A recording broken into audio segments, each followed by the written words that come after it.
Magandang gabi mga kapuso. Ako po ang inyong Kuya Kim na magbibigay sa inyo ng trivia sa likod ng mga trending na balita. Bugtong-bugtong. Malaki ang tiyan, sinulid ang laban. Mga gagamba. Pero isang rider ang namangha dahil lang nakita gagambang maladahon at nagiging mala-alien ang itsura. Ang laki oh. Marami ang kinilabutan sa video na to nakuha ng content creator na si Ariston. Dahon talaga yung likod niya. Sa unang tingin kasi, aakalain mo raw nakarol yung dahon nito na may natutuyong tangkay. Tsaka yung tangkay, napakalambot. Nang biglang, ilabas nito ang kanyang mga galamay. Isa pala itong gagamba. Natatakot ako, na-amaze din at the same time. Kasi nga kakaiba siya. Ang binansagan niyang gagambang alien na ispatan daw niya nang minsan dumayo sa Taytay Falls sa Mahayhay, Laguna. May iba pa pala siyang coloration. Bukod dun sa green and brown na may pagka-silver. Kulay orange siya yung panloob niya na may stripe. Pero anong klaseng gagamba kaya ito? Kuya Kim, insekto nga ba ang mga gagamba? Kuya Kim, ano na? Ang mga insekto ay may 6 na paa, may pakpak at may antena. Ang mga gagamba ay wala nito. Ang tawag sa kanila ay arachnid at hindi sila kabilang sa pamilya ng insekto.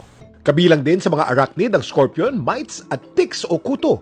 Ang tawag sa takot sa gagamba ay arachnophobia. Hanggat maaari, kung kaya nilang iwasan ng mga tao, yun yung ginagawa nila. Kaya karamihan ng spiders, meron silang mechanism na camouflage. They feel provoked, threatened, especially ng mga malalaking organism kagaya ng tao. Akala ko dahon. Pero anong klaseng gagamba naman kaya ang naispatan sa Taytay Falls?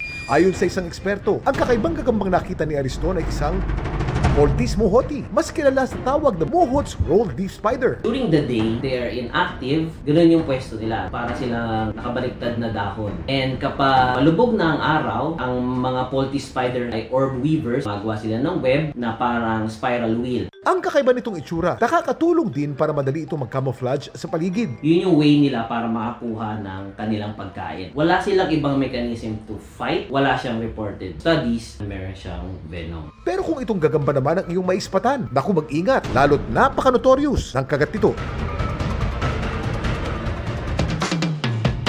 Ang lalaking Sydney funnel web spider na matatagpuan sa Australia ang pinaka-notorious sa lahat ng mga gagamba. Ito kasi ang tinuturing na pinaka-delikado at pinaka-venomous sa mga ito. Ang venom kasi nito merong 40 na iba't ibang toxic protein. Bago pinakilala ang anti-venom noong 1981, 13 katao ang naitalang namatay dahil sa kagat ng gagambang ito. Samantala, para malaman ang trivia sa likod ng viral na balita, i-tweet o i-comment lang, #Kuya Kim, ano na? Laging tandaan, kimportante ang may alam. Ako po si Kuya Kim at sagot ko kayo, 24 oras. Good news mga kapuso! Maaari niyong mapanood ang 24 oras at iba pa naming mga newscast sa aming YouTube channel. I-click lang ang subscribe button na lalabas sa screen. Sa mga kapuso abroad, maaari niyo kaming masubaybayan sa GMA Pinoy TV at sa www.gmanews.tv.